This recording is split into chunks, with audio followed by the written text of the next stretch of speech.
దేవరాగం జ్ఞానయోగం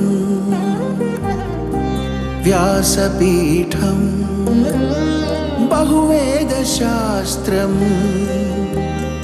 బోధామృతహిత శ్రీమన్నారాయణం శివగౌరీ సంభాషిత సకల పురాణం అష్టాక్షరి పంచాక్షరి మంత్రావరణం అఖిల దేవతా సంస్తుతి పారాయణం జయమంగళకరమీ ప్రవచన శ్రవణం అనుదినము శుభము సుఖము జీవన గమనం దేవరాగం జ్ఞానయోగం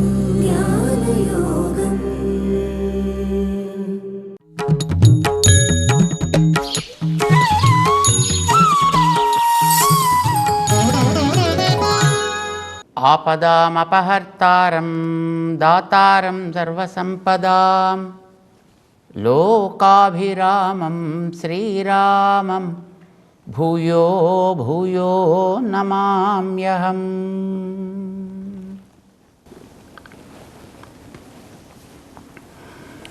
జై శ్రీమన్నారాయణ. ప్రియ భగవద్బంధులారా, భగవత్ తత్వాన్ని ఉపాసన చేయడం అంటే దానికి చాలా కఠినమైనటువంటి పని. ఎందుకంటే మొట్టమొదటి భగవంతుడు అంటే ఏమిటో తెలియాలి కదా. నేను భగవంతుడే నువ్వు భగవంతుడే అన్నాం అనుకోండి, చాలా ఇబ్బందులు పడిపోతాం కదా. ఎందుకంటే కొంతమంది ఇప్పుడు అహం బ్రహ్మాస్మి, నేను కూడా బ్రహ్మనేనయ్యా, నువ్వు బ్రహ్మ నేను బ్రహ్మ అందరం బ్రహ్మలమే, కానీ ఇదంతా మిథ్య. చెప్పే నేను మిథ్య, వినే నువ్వు మిథ్య, మన వినికిడి మిథ్య, మన ఆలోచన మిథ్య, అన్నీ మిథ్య అని అనుకునేటప్పుడు ఉపాసన ఏముంటుంది కనుక? అన్నీ మిథ్య అయిన వాడు దేన్ని ఉపాసించాలి, దేనికోసం ఉపాసించాలి, అసలు వాడు ఏం చెయ్యాలి కనుక?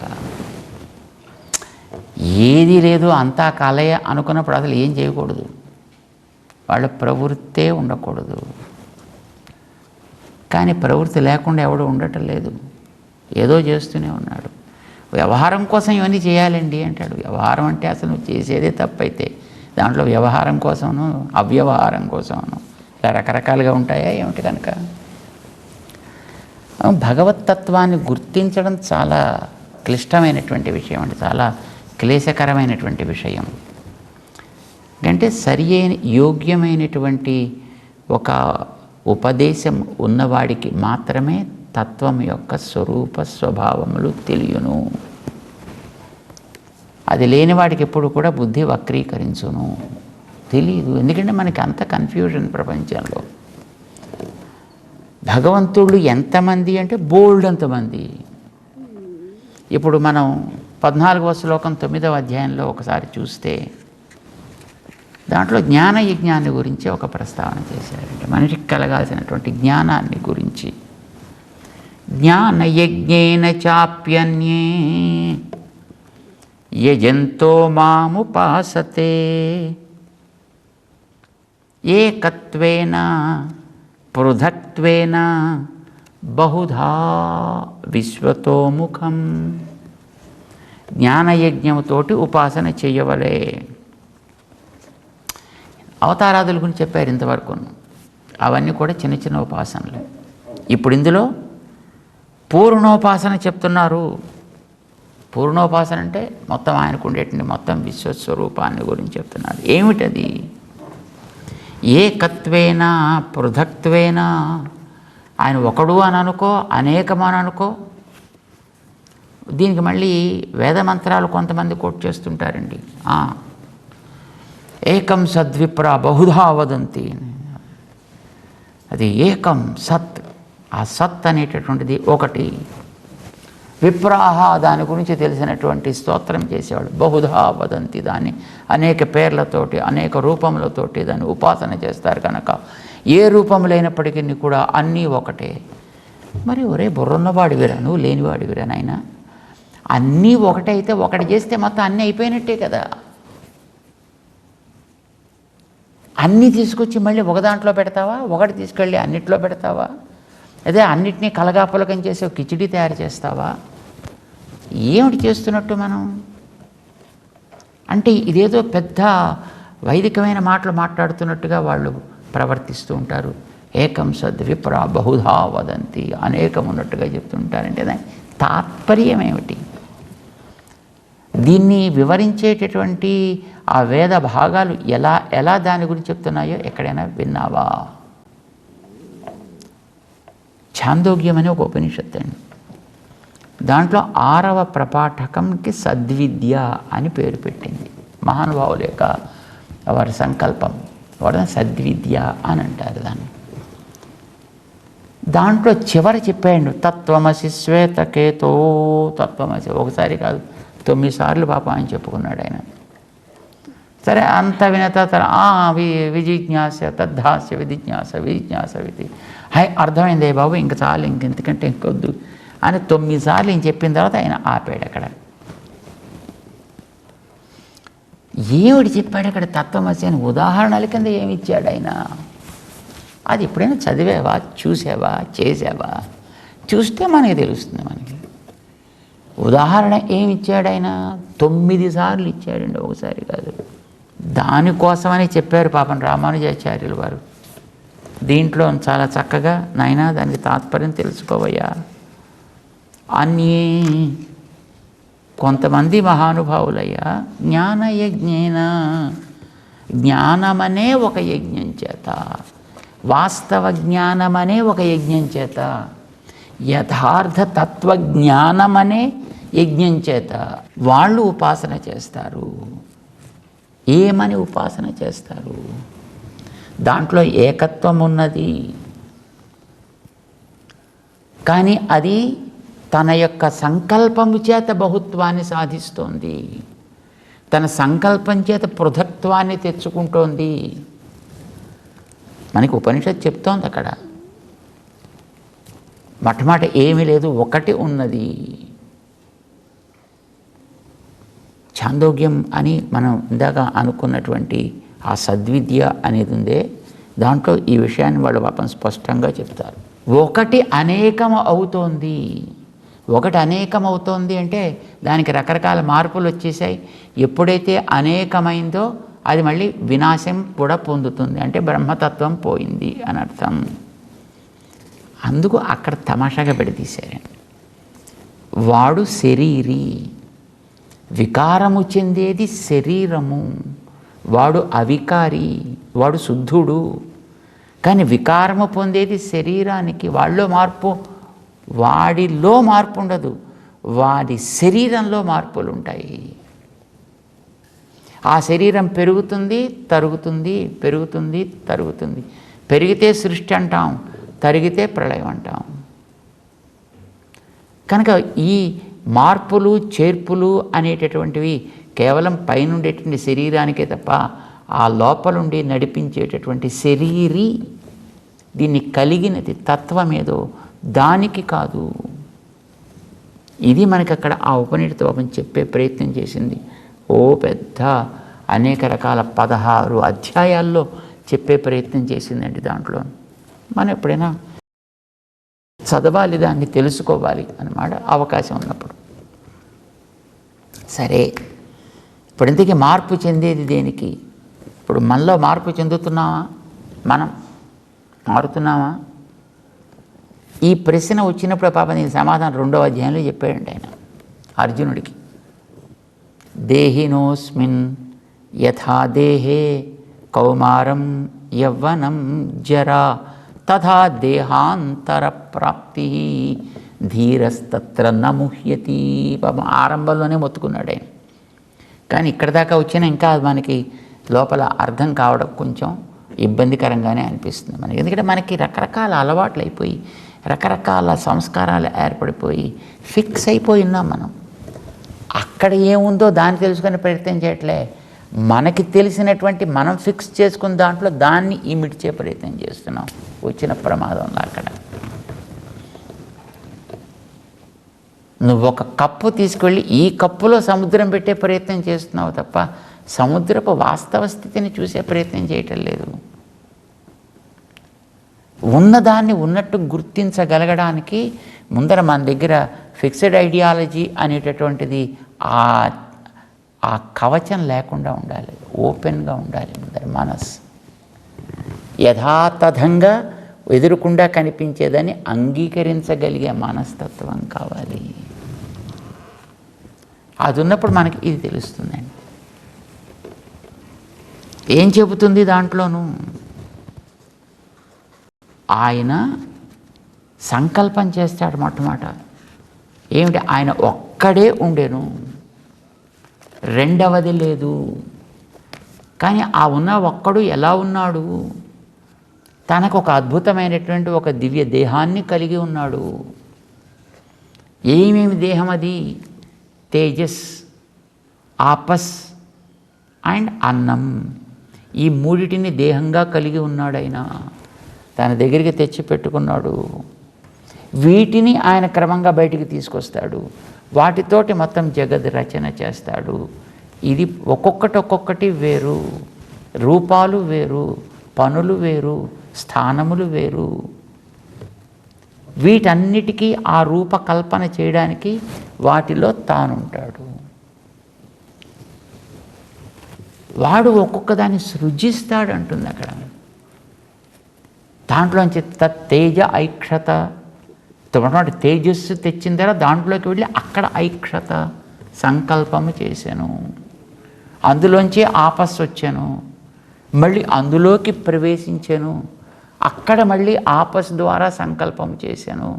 అందులోంచి అన్నమును తెచ్చాను. అన్నం అంటే పృథివీ అనర్థం. అన్నమును తెచ్చాను, అన్నమునందు మళ్ళీ తాను ప్రవేశించాను, అక్కడ మళ్ళీ సంకల్పం చేశాను.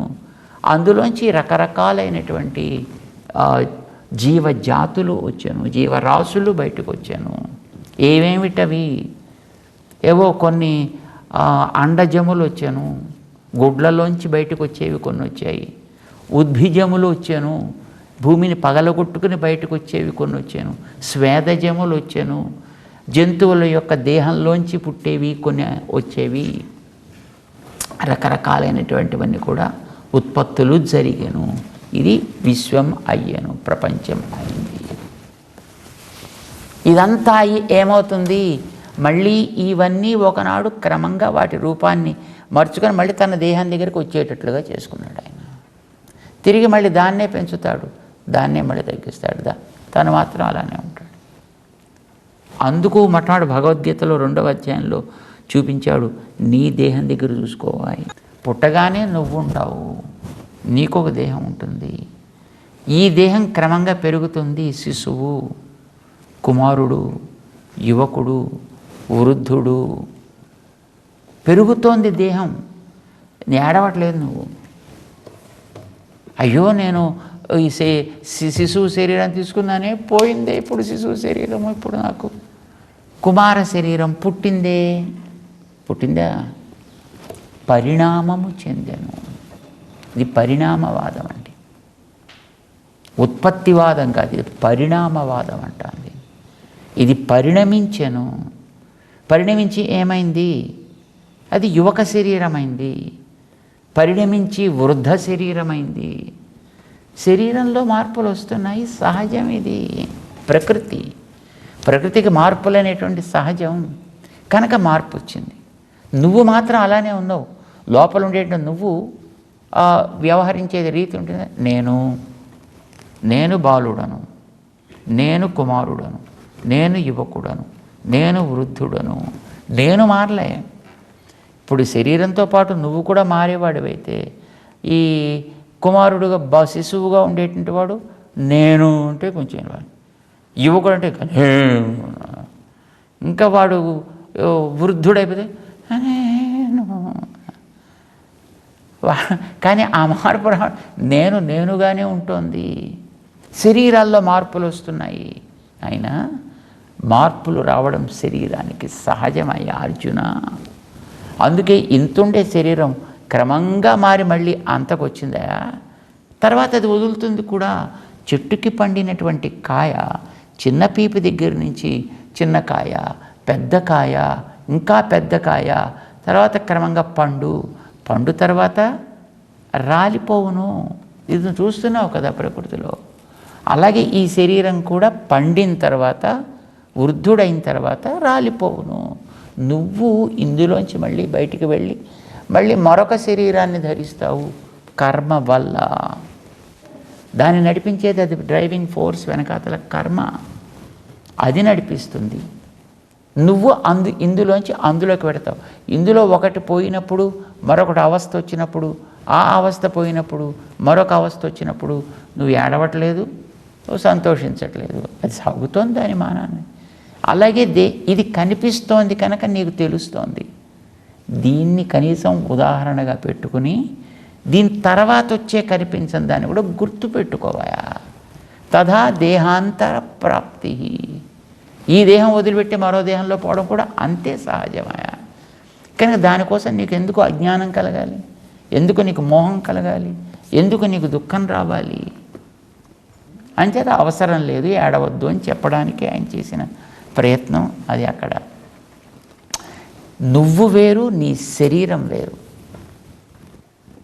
నువ్వెప్పుడు ఒకడివి, శరీరం అనేకమైన వాటి యొక్క సంఘాతము, కలయిక ఎప్పుడు కూడా మళ్ళీ పోవును వచ్చును, పోవును వచ్చును. నేను ఒకడిని కనుక నాకు ఏకత్వం ఉన్నది, నాలో ఏకత్వం ఉన్నది, నేను ఒక్కడిని కనుక ఏకం. ఎందుకంటున్నాను ఏకమని? ఏకత్వం ఉంది కనుక నాలో. అంటే నీకు కాళ్ళు లేవు, చేతులు లేవు, కళ్ళు లేవు, నోరు లేదు, ముక్కు మూతి లేదు, బట్ట బాణం లేదు, జుట్టు గొట్టు లేదు, ఏమీ లేదు, నువ్వు శుద్ధ ముద్దావతారం అంటారండి ఎవడైనా? నేను అని వీడి ఏకత్వం ఎప్పుడు కూడా ఇన్నిటితోటి కూడుకున్న ఏకత్వం ఇది. ఈ ఏకత్వం అనేటువంటి ఒక అద్వైతం. ఈ అద్వైతం శుద్ధ అద్వైతం కాదురా నాయన, ఇది ఒక విశిష్టమైన అద్వైతం. ఇది ఇందులో ఒక వైశిష్ట్యం ఉంది. నీవు చేతులతో కూడుకున్నావు, కాళ్ళతో కూడుకున్నావు, ఒంటితో కూడుకున్నావు, నోటితో కూడుకున్నావు, పంటితో కూడుకున్నావు, కంటితో కూడుకున్నావు, చెవితో, జుట్టుతో, మరొక రకమైనటువంటి స్వభావాలతో. ఒక్కొక్కడికి ఏడిపించే స్వభావం, ఒక్కొక్కడికి నవ్వించే స్వభావం, ఒక్కొక్కడికి అలాగా రాయిలా బిగుసు కూర్చునే స్వభావం ఉంటుంది. అది కూడా వాడితో పాటు ఉండేటువంటి స్వభావం. వాడు కాదు, అది వాడి స్వభావం. వాడిలో ఉండేటువంటి ఒక గుణం, ఒక యాటిట్యూడ్, ఒక ధర్మం వాడికి అది. సో వాడు ఒక్కడు అని అంటే అసలు ఇవేమీ లేనటువంటి వాడండి. నో. అయితే ఇవన్నీ వాడా? నో.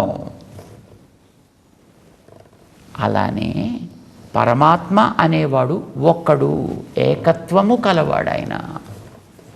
ఆయన ఏకత్వం కలవాడంటే ఆయనతో ఇంక ఏమీ లేదు, ఇంక అలాగా కాదు. ఇన్నిటితోటి ఎప్పుడూ ఆయన కూడుకుని ఉంటాడు. ఎన్నిటితోటి? ఆయన శరీరంతో, ఆయన శరీరంలో అవయవాలతోటి. మనకి అవయవాలు రకరకాలుగా ఉన్నట్టుగానే ఆయనకు కూడా రకరకాల అవయవాలు ఉన్నాయి. ప్రకృతి, జీవవర్గము ఆయన అవయవాలు. ఇవి రెండు ఆయనకి శరీరాలు. ప్రకృతి అంటే పంచభూతాత్మకము, ఇంకా పైనుండి అహంతత్వం, మహత్తత్వం, మూల ప్రకృతి, ఇలాంటి వాటితో కలిసి ఉంటుంది. దానికి అష్టధా అని పేరు పెట్టాడు. దానికి 8 రకాలుగా అన్నాడు ఆయన. సో ఇలా ఉండేటువంటి ప్రకృతి ఒకటి ఆయనతోటి ఉంది.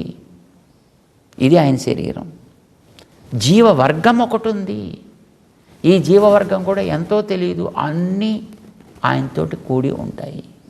సో ఆయన ఒక్కడు అంటే ఇన్నిటితో కూడుకున్న ఒక్కడు. ఏం చేస్తాడు? ఈ రెంటిని కూడా తనతో పాటు ఉండే వాటిని క్రమంగా ఒక సంకల్పం చేసి బయటికి తెస్తాడు. ఒక సంకల్పంతో, బహుభవన సంకల్పము అని అంటారు.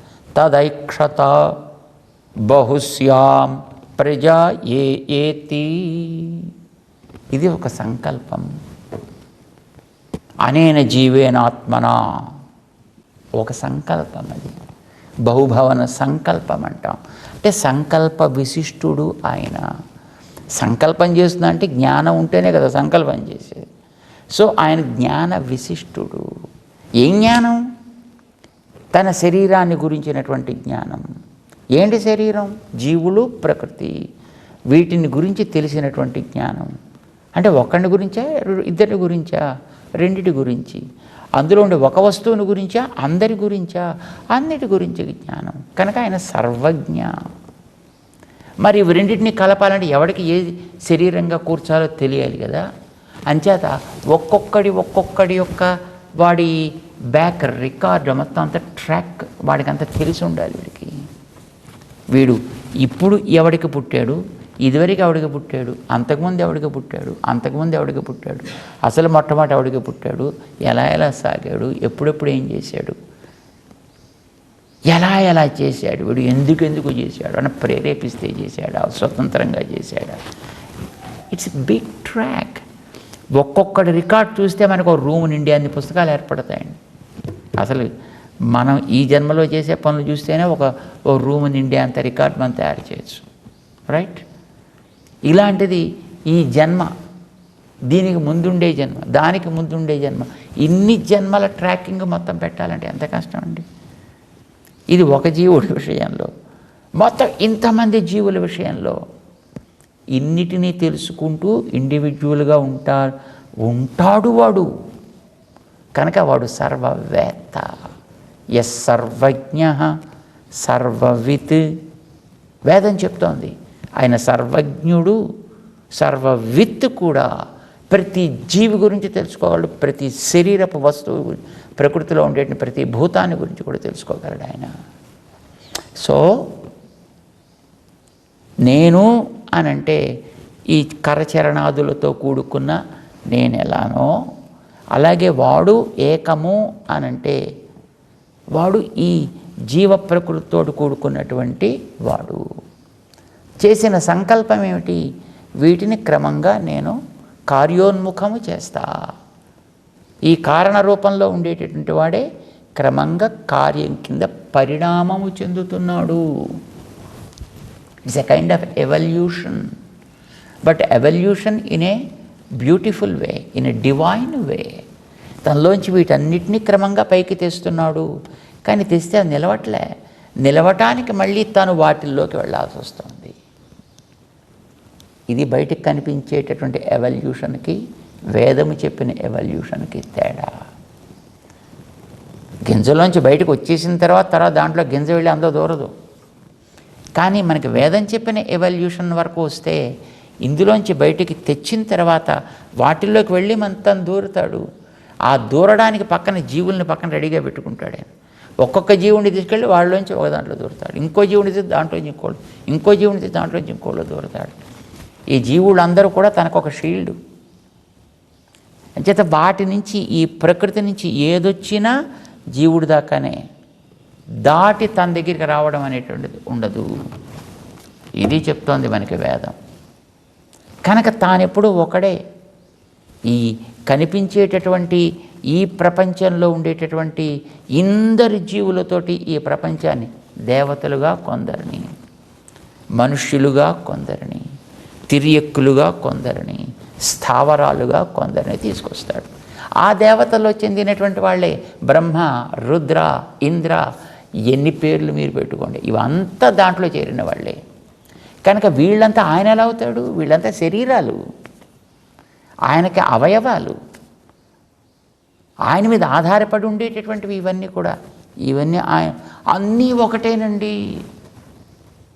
అయితే ఇన్ని వాడే అయిపోతాడు, వాడే ఇన్ని అయిపోతాడు. వాడిన్ని అవడు, ఇన్నిని వాడి కింద చేసుకోడు. వాడు వీటిని వీటిలాగే అట్టే పెడతాడు, వాడులాగే ఉంటాడు. అంచేత తానెప్పుడూ కూడా మార్పు చెందకుండా, అందుకోసమే భూతాదిం అవ్యయం అని చెప్పారు మనకి క్రిందటి శ్లోకంలో. జ్ఞాత్వా భూతాదిం అవ్యయం.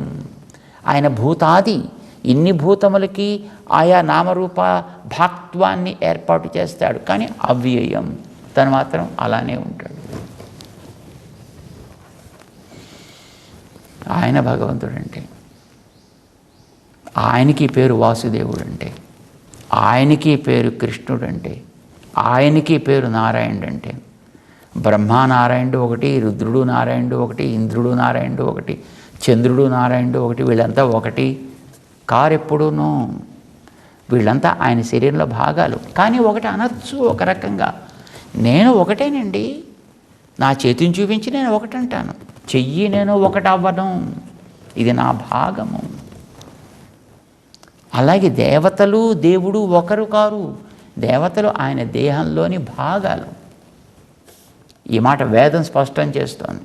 స ఆత్మా అంగాన్యన్య దేవతా ఆహా. కాస్త వైదికమైనటువంటి వాసన ఎవరికైనా ఉంటే ఈ ఇంగితం ఉండి ఉండేది, కానీ అది లేని వాళ్ళు ఇలాంటి మాటలు పాపం వాళ్ళకి తెలియదు అని. అంగాని అన్యాహ దేవతాహ, దేవతలుగా ఈవేళ మనం చెప్పేవంతా కూడా ఆయన అంగములు కనుక వీటిలో పృథక్త్వం ఉన్నది. వీళ్ళు ఎంతోమంది కనుక ఏకం సద్ బహుదా వదంతి అంటే వీడిని ఒకడిని అనేకం చెప్తారు, అంచేత అందరూ ఒకటే మాట తప్పు. మనం తెలుసుకోవాలి, అందుకోసం మనం దీన్ని ఇంతలాగా వర్ణించుకోవాల్సి వస్తుంది, వివరించుకోవాల్సి వస్తుంది. చెప్తున్నాడు స్వామి, ఏకత్వేన మాముపాసతే, నేను ఒకటిగానే ఉపాసన చేస్తారు. కానీ ఎలాంటి ఒకటి? విశ్వతోముఖమై బహుధాత్వము కలిగి పృథక్త్వము కలిగినటువంటి నన్ను వీటికి నియంతగా, వీటికి శరీరిగా, వీటికి కలవాడిగా ఏకమని వాళ్ళు జ్ఞానయజ్ఞంతో ఉపాసిస్తారు అని చెప్తున్నాడు. తెలుసుకునే ప్రయత్నం ఇంకా మనం చేద్దాం. జై శ్రీమన్నారాయణ.